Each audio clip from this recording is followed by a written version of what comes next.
I've been helping, it seems like nearly 2 weeks now, a friend, my two friends, helping them move. They have an enormous family.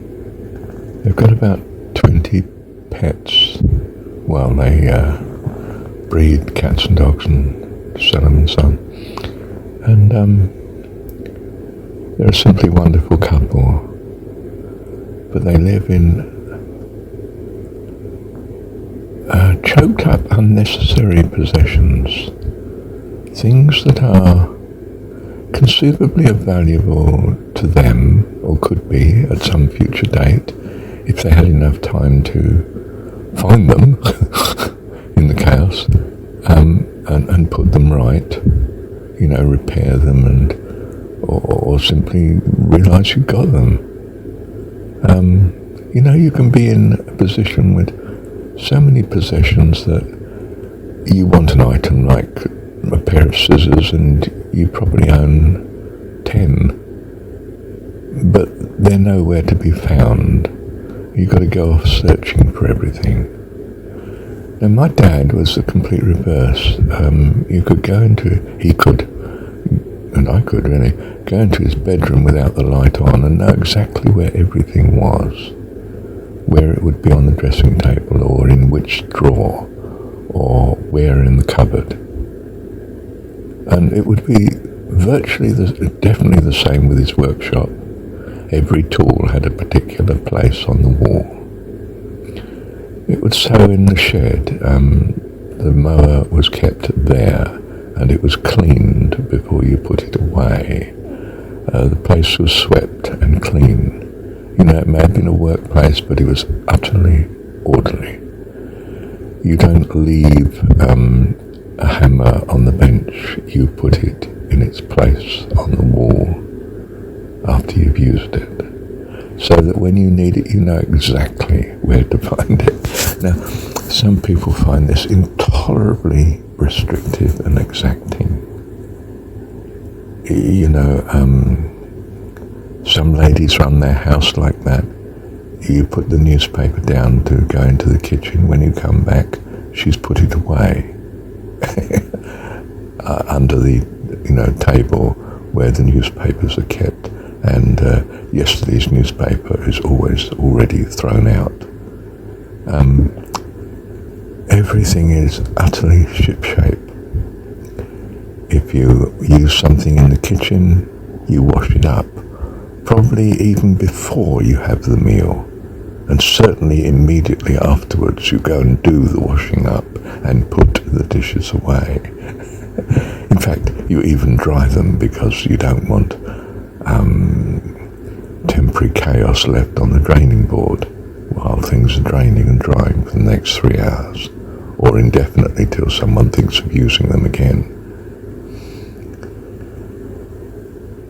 It looks like an incredible burden, but it's nothing like the burden of too much chaos. My friends and I, and helpers from occasionally, in the past couple of weeks, have been working flat out to move the chaos. There was no way of sorting it. That would have taken forever. We simply moved the chaos from one house to a smaller one, and you can imagine how that's utterly choking up the smaller one, as if it were an op shop that had 20,000 deliveries that they didn't want. Op shops, I believe, have this problem. They must have an incredible ability to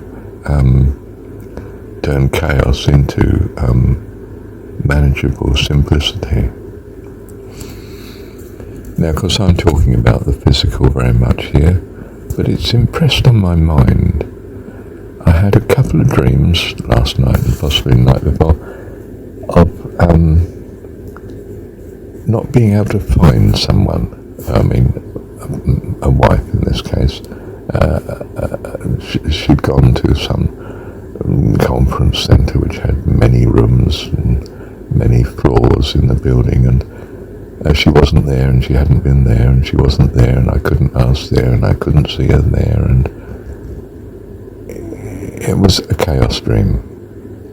Not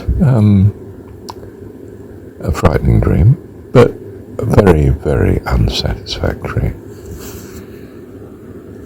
Don't let your life turn into this. Dad was extreme, and his mum was my gran. But order, you can build on order. You have command of it in your mind. There's an incredible efficiency in it. It relies on not having endless spares of everything. You know, you need, quite honestly, you probably only need 3 ties at the very most. Dad tended to keep 2 of something. He would have 2 pairs of shoes, 2 jackets, 2 coats. And when he bought a new one, because the old ones are getting shabby, well, he'd give the oldest one to someone who needed it.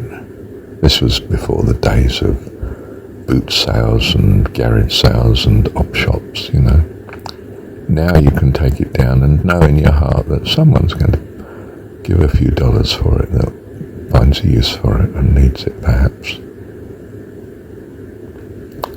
It's better than taking it to the dump, but taking it to the dump is better than keeping it. It really is. You can be so burdened with your possessions. And you can be burdened with a chaos of ideas too. You need to be vigilant. I mean, you do actually need to be for your well-being and efficiency of life. You know, the body functions well when it's clear of things that are not of value to it. Excess proteins, excess fats, excess foods, excess sleep, excess exercise. You can have excess company. You can have so much of stuff, things and projects and ideas that you are not prioritizing. And when you see the priority and you've got it in order, the things that do seem a priority, you may as well get rid of the rest, because you're never going to get to them. There will always be a priority that says, you know, you don't mend that motorbike or that mower or use that particular grater because it's cheaper to go and buy a better one from the op shop probably, but you know what I mean. Let me pause. Prioritize and be efficient. Be focused. I found concentration was everything. I'm not interested in the person that might be coming in the door. I'm listening to the speaker. I'm not fidgeting with something else, checking my phone. I'm listening to the speaker. Do you see? I'm focusing. Prioritizing.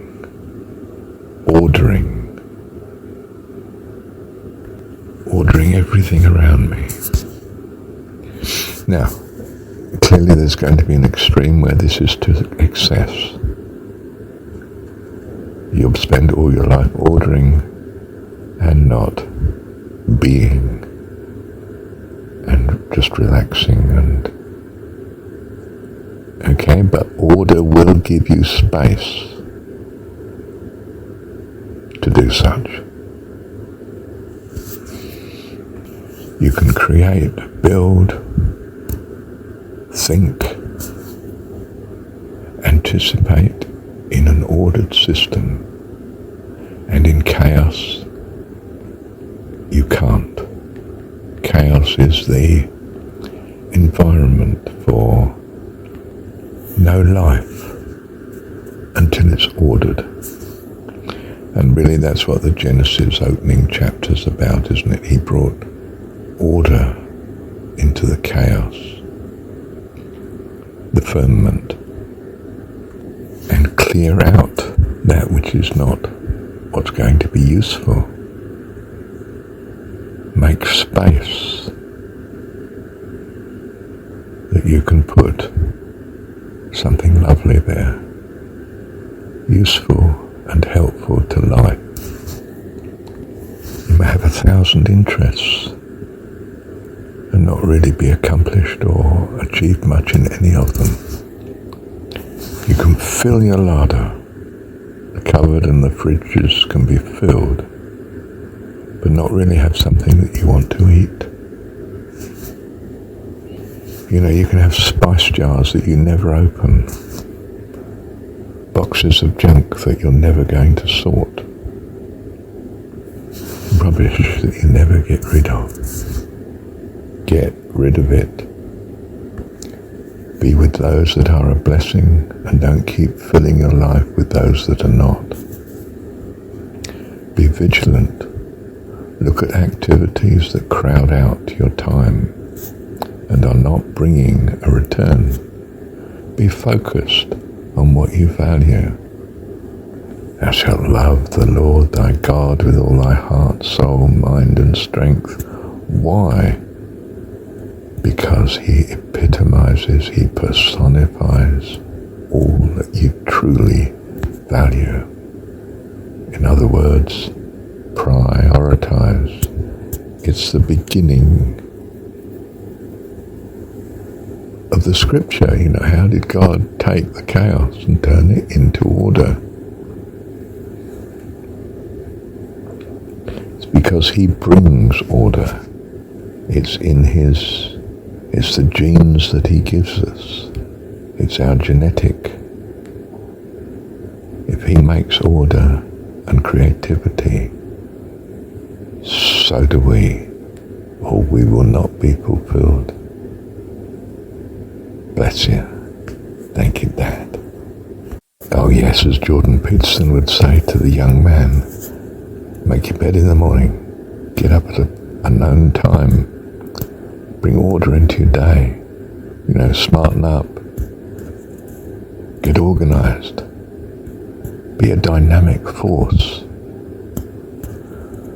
As Paramahansa would say, do these exercises morning and evening. They will develop your sense of volition, your ability to initiate action and purpose and focus. Not to mention they'll keep the body streamlined and fit. Do you see?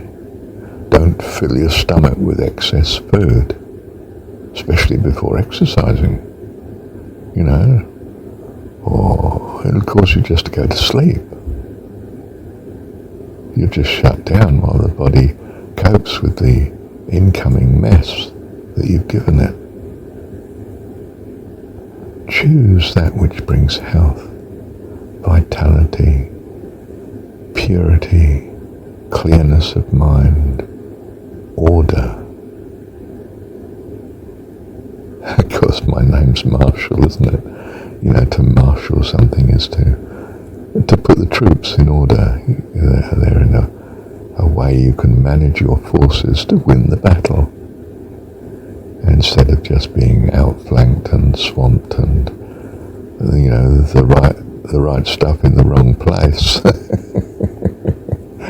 On the battlefield is recipe for losing the war.